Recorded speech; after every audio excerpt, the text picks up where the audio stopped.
You have always known it. It's been gnawing at you since you were born. You were meant for more than this. Time after time, dragged down by others, kept in a box. Sit down. Shut up. Still, in the distance, you know there is a better world. Can you hear it in the deep dark night? The souls of millions whisper out from their eternal graves. Don't give in to them. Long gone victims of a cruel and rigged world. Their chance to bring forward their fire inside them eternally extinguished. They now live in the burning hell knowing that they missed out on their cosmic purpose. If they had only been so bold to block out what others wanted from them, and to follow that small voice of consciousness inside their souls. Can you hear them still whispering? Don't give in to them. They never really had a chance, but you do. If you are bold enough to listen to all and follow none. Generation upon generation of unconscious souls bred like cattle. Eternal beings to be corralled, domesticated, watched, and ultimately slaughtered. A humanity bled dry for the unquenchable thirst of cunning men who laugh at how simple it all is. The subtle, dull tone that echoes throughout human history, do as you're told. The deathly whispering lurking behind our consciousness, don't ask questions. The collective tells the individual he is free. He is not. The collective tells the individual he can change the system. He cannot. War on the individual is peace for the collective. Collective freedom is individual slavery. Individual ignorance is collective strength. Fear keeps us in the box of collective abuse. Fear is the passion of slaves. The slow and agonizing process of indoctrination where the weak infect the strong. The cancer spreads and metastasizes from one individual to another. Generational sins are unconsciously and abusively passed down throughout history. Cognitive dissonance and doublethink becomes the bitch that won't let go.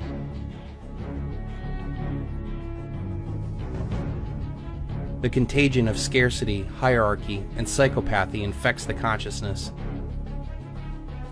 Compartmentalization turns to just following orders. A terminal humanity convulses as collectivism kills. Give us more, they commanded. Promotion awaits. Give us more, they cackle. Retirement awaits. Always more now. Heaven awaits. Later.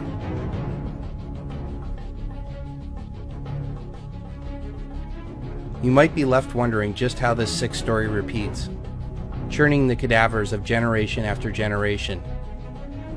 You can't be that naive. The villain is more intimate than you'll ever know. There are only two types of people in this world, those that want to be left alone and those that won't leave you alone. They sit in front of you every day laughing at how you have not figured this out yet. They don't even have to whip or shackle you anymore. You have been empowering them the whole time.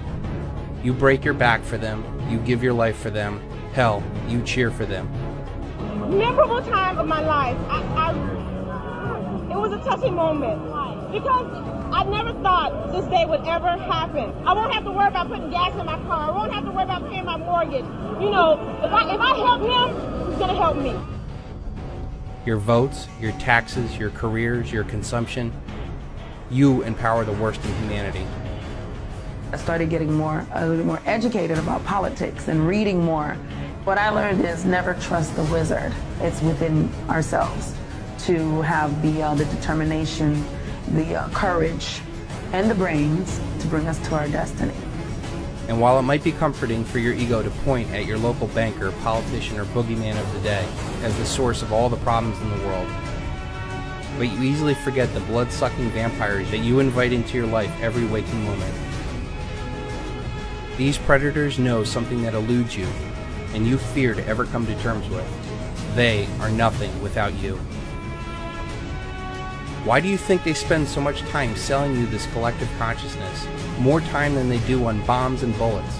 Their propaganda, their songs, their talking points, their programs, their policies, all designed to get you to play in this rigged game. The battle is not in Afghanistan or Iraq. The battle is in your consciousness. All the problems in your world start and stop with you. But like a child waiting for Santa or the second coming of Jesus, you look for anyone to save you from yourself. And we're graciously granted collectivist messiahs pledging collectivist solutions to these collectivist problems. It's too late. Once again, you've already lost the battle before it starts. It is amazing how simple it all is. No one is coming to save you. They never will. You are the one you've been waiting for.